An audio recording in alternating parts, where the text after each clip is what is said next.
Cricketer তো নন, যেন রক্তে মাংসে গড়া কোনো মেশি। মুশফিকুর রহিমের কথাই বলছি। ২০ বছরের ক্যারিয়ারে প্রথম বাংলাদেশি হিসেবে মুশফিক ১০০তম টেস্ট খেলছে। মুশির বয়স হয়েছে ৩৮, তবুও তার ফিটনেস অবাক করার মতো। ২০২৪ সালে তিনি একবার বলেছিলেন, অনেক তরুণ খেলোয়াড়ের ফিটনেসও তার ধারে কাছে নেই। বিষয়টি যে কতটা সত্য তা বলার অপেক্ষা রাখে না। টেস্ট ক্রিকেটে বাংলাদেশের দীর্ঘতম ইনিংসগুলোর বেশিরভাগই মুশির দখলে। সবচেয়ে বেশি ডাবল সেঞ্চুরি তো আছেই, সবচেয়ে বেশি ১৫০ রানের ইনিংসও তিনিই খেলেছেন। টেস্ট ক্রিকেট হলো ধৈর্য ও একাগ্রতার খেলা, আর ফিটনেস হলো এই ফরম্যাটের সাফল্যের চাবিকাঠি। ধৈর্য, একাগ্রতা আর ফিটনেস মুশির মধ্যে সবই আছে। তাই সাদা পোশাকে তিনি বাংলাদেশের সেরা ব্যাটসম্যান। এই সংস্করণে সবচেয়ে বেশি ম্যাচ খেলেছেন তিনি, সবচেয়ে বেশি রানও করেছেন তিনি। বাংলাদেশের প্রেক্ষাপটে ১০০ টেস্ট খেলা চারটিখানি কথা নয়। মুশফিকের পর দ্বিতীয় সর্বোচ্চ টেস্ট খেলেছেন মুমিনুল হক, ৭৬টি। টি-২০ ক্রিকেটের এই যুগে লাল বলের খেলায় আগ্রহী ক্রিকেটার খুব বেশি দেখা যায় না। রুটিন অনুযায়ী চলা, পরিকল্পিত অনুশীলন আর নিজেকে চোটমুক্ত রাখা, বাড়তি এসব ঝামেলা কজনই বা পোহাতে চায়। মুশফিক সে কম সংখ্যকদের একজন। তার ফিটনেসের মূল রহস্য হলো কঠোর পরিশ্রম, সঠিক খাদ্যাভ্যাস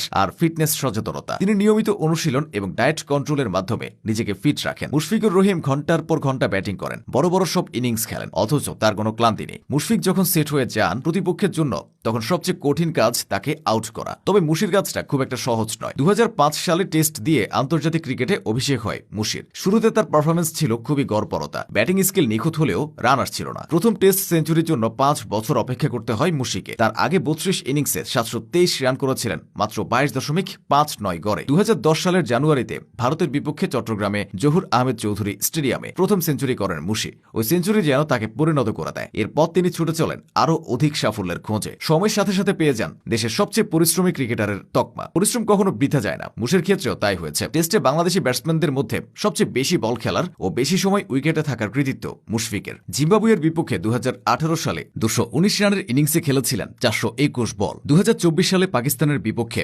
১৯১ রানের ইনিংসে খেলেছিলেন ৩৪১ বল। মুশির ক্যারিয়ারে এমন ম্যারাথন ইনিংস আরও আছে। একাগ্রতা, অধ্যবসায় ও ধৈর্য দিয়ে তিনি নিজেকে সাধারণ থেকে অসাধারণ করেছেন। প্রতি দলে এমন একজন ব্যাটসম্যান থাকেন যার উপর চোখ বুঝে ভরসা করা যায়। কোনো অঘটন না ঘটলে তিনি অন্ধকার থেকে আলোর পথ দেখান দলকে। অধিনায়কের ব্যাট হাতে থাকুক বা না থাকুক, দলের উপর আসা সব ঝড় বুক চিতিয়ে সামলানোর দায়িত্ব থাকে তার উপর। ভারতে যেমন বিরাট কোহলি, অস্ট্রেলিয়ার স্টিভেন স্মিথ কিংবা ইংল্যান্ডের জো রুট, তেমনি বাংলাদেশের আছে মুশফিকুর রহিম। ক্যারিয়ারে ৩৪টি টেস্টে বাংলাদেশকে নেতৃত্ব দিয়েছেন মুশফিক, কিন্তু আশ্চর্যজনকভাবে নেতৃত্বের চাপ তাকে কাবু করতে পারেনি। ব্যাটসম্যান হিসেবে তিনি যেমন ছিলেন, নেতৃত্বেও তেমনই সাবলীল, বরং নেতা হিসেবে তার সাফল্যটা বেশি। অধিনায়ক হিসেবে ৩৪ ম্যাচে ৬১ ইনিংসে ২৩২১ রান করেছেন মুশফিক, যেখানে ৪ সেঞ্চুরির সাথে আছে ১২ হাফ সেঞ্চুরি। খেলোয়াড়ি জীবনে অনেক রকম বাধাই তো আসে, সে বাধা ডিঙিয়ে যেতে হয় সাবলীলভাবে, না হলে ঝরে পড়তে হয় খুব দ্রুত। ক্রিকেটে এমন নজির কম নয়, কিন্তু মুশির ক্ষেত্রে এমনটা হয়নি। তিনি সব বাধা পেরিয়ে টানা ২০ বছর দেশের জার্সিতে